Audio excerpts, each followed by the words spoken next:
Estamos de volta com o Ver Mais. Muito obrigada pela sua companhia nessa segunda-feira. E não esquece que estamos ao vivo também pelo Facebook, tá? Manda sua mensagem, já tá aqui o WhatsApp no ar para você mandar sua perguntinha, porque agora vamos falar de um tema que muitas pessoas já viveram. Seja como filhos, seja como pais ou até mesmo ali no dia a dia, dentro de casa, acompanhando as crianças. A rivalidade entre irmãos, esse é o assunto.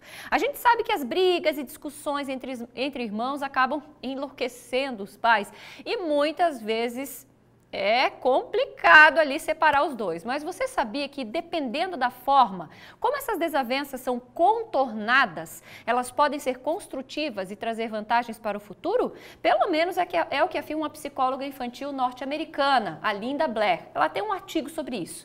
De acordo com ela, a competitividade em família seria nada mais que um treinamento perfeito para a vida adulta, para que as crianças exercitem algumas características que vão levar para a vida toda.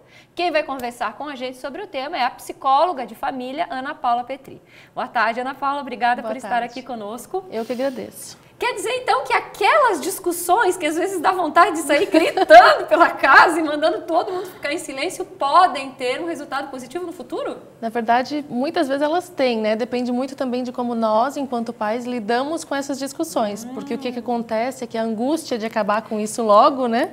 Às vezes a gente se mete. Eu também me incluo nisso às vezes, quando a gente não está com muita paciência, por exemplo. O que não é bom, né, Cris? Claro. Porque a gente tem que deixar que eles se resolvam também. Sim. Né? Mas sim, pode ser muito positivo, especialmente pela questão de aprender a lidar aprender a ter empatia, a sentir a empatia, né? Se colocar no lugar do outro. Seria o primeiro contato social, seria o irmão, vamos dizer assim. Depois dos pais, sim, né? Um treinamento ali para saber dividir, compartilhar. Com certeza. Ou seja, entender aprender a respeitar o tempo do outro. Tem a sua opinião, né? Negociar, tem tanta coisa, né? Quem não se lembra dessas fases com os irmãos? Com certeza. Mas não é fácil. Essa pesquisa dela eu li antes da nossa entrevista e ela trabalha muito isso. Não a discussão em si, mas como ela é contornada. De que forma que os pais podem trabalhar isso? Então, até eu li também essa pesquisa, achei muito interessante, porque é algo que eu já faço lá em casa. É claro que eu tenho 2 filhos, né? A Laura vai fazer 3 agora em dezembro, o Pietro vai fazer 5 em janeiro. Então, a Laura, com as limitações dela, é um pouquinho mais difícil, porque ela é menor. Então, ela não entende tanto quanto o irmão que vai fazer 5, né? Mas a gente costuma fazer muito isso e é bem bacana, porque o que a gente faz? Os dois estão lá brigando, discutindo, querendo arrancar brinquedo, ou querendo bater, ou querendo fazer alguma coisa assim. Na hora, né, eu paro tudo e falo, tá, espera aí, vamos conversar agora. Pietro, o que tu quer? Eu quero esse brinquedo porque minha irmã pegou, porque isso, porque aquilo, porque não sei o quê, porque não sei o quê. Laura, o que você quer? Eu quero não sei o quê, não sei o quê, não sei o quê. Daí cada um coloca a sua posição. Sim. Pietro, como é que você acha que a tua irmã está se sentindo com isso? Você acha que ela está feliz, que ela está triste, que ela está braba, que ela está com raiva? Eu acho que ela está triste porque ela quer o brinquedo e eu não quero dar. Aí a Laura já não consegue falar, né, tão aberta quanto ele, porque ela ainda não entende todos os sentimentos como ele já entende, né? Então, daí a gente já meio que direciona. Laura, como é que você acha que o seu irmão tá se sentindo? Ele está feliz ou está triste? Ela já sabe. Triste. Isso é legal ou não é legal? Não é legal. Você ia se sentir bem se ele fizesse isso? Não. E daí a gente vai direcionando nesse sentido, de realmente tentar fazer o outro viver aquela situação que o outro está vivenciando. Retribuir o mal com o bem, ou seja, compartilhar. Jamais ensinar, por exemplo, a retrucar, bater... né? Se um bate, o outro bate também. Porque não adianta, não ajuda, né? Daria certo uma frase que às vezes eu uso que é assim, ele me fez tal coisa, aí eu digo, e você gostou? Não, então não faça igual. Ou seja, sempre, e isso com os dois. Mas é difícil para os pais, né, Ana? Porque às vezes a gente tem que tomar um partido. Sim. Por exemplo, pode ter 250 brinquedos na caixa, se um pega, o outro quer aquele também.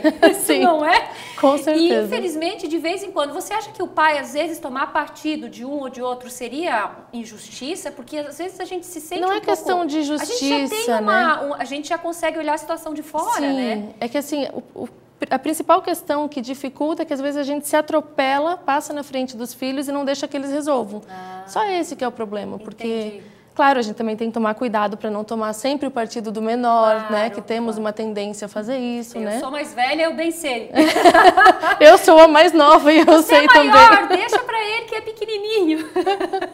Bem isso. E eles têm que aprender a negociar, têm que aprender a dividir, porque a vida lá fora está esperando, vale né? a pena se calar, às vezes, fazer de conta que não é comigo, continuar lá estendendo a roupa, lavando a louça e deixar eles resolverem? Com certeza vale, mas também tem que avaliar cada situação, porque às vezes você vai realmente precisar largar tudo que está fazendo, sentar os dois e escuta aqui, vamos conversar. Agora é hora de falar sobre isso aqui que está acontecendo e intervir.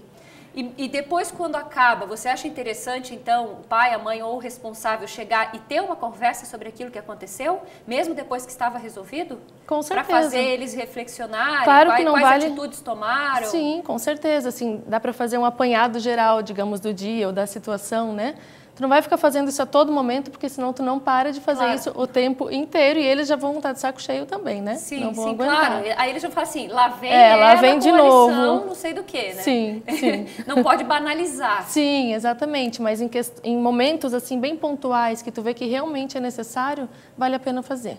E no futuro, por exemplo, quando eles crescem, isso vai refletir na hora de tomar decisões, na hora que você chega, por exemplo, no teu trabalho e vamos dizer assim que alguém fez alguma coisa que você não gostou ou pegou alguma coisa que você iria usar. Você acha que remete aquilo que eu aprendi lá na infância? Sim, porque os nossos maiores aprendizados são feitos na fase da infância, né?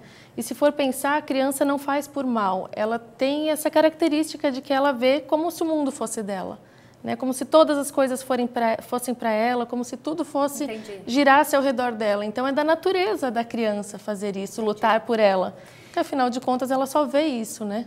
E agora, por exemplo, isso deve acontecer, chegar algumas famílias no teu consultório dizendo o seguinte, mas o meu filho é sozinho, ele vai perder isso? Como que os pais podem compensar essa relação com o irmão que não tem? Não vai perder porque, sim, a gente está falando de irmãos, mas às vezes isso pode acontecer na escola, isso pode acontecer com um primo, isso pode acontecer com um amigo, alguma criança com quem a criança conviva bastante. É interessante levar para esses relacionamentos? Com certeza, é fundamental. Vizinho, alguém ali de porta que tem bastante contato com a tua criança, deixar brincar, compartilhar. Sim, é fundamental, porque claro, a gente não vive isolado, né? Família, né? Mas é importante isso. É importantíssimo, porque ninguém vive sozinho e pode ser que na infância até vai ter uma infância, entre aspas, mais solitária, de acordo com o ritmo da família, mas no futuro o mundo está aí cheio de gente para nós convivermos e realmente aprendermos. É nas relações sociais que aprendemos. Exato. Né? Não é perfeito. Sozinho, a gente até pode pensar que aprendeu, a gente só vai ver se aprendeu no se futuro, relacionando, né?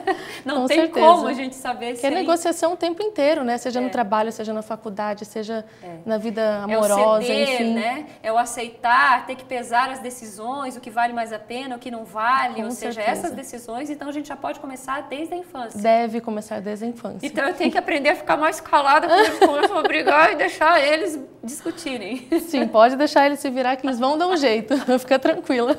Não vou esquecer. Tá bom. Fazer igual o Elias põe o brinquedo para pensar. Também dá. Isso funciona, né? Funciona. Estão brigando muito, vamos pôr o brinquedo para pensar. Aí os dois ficam olhando e acabou a briga. Sim, começa por outro depois, né?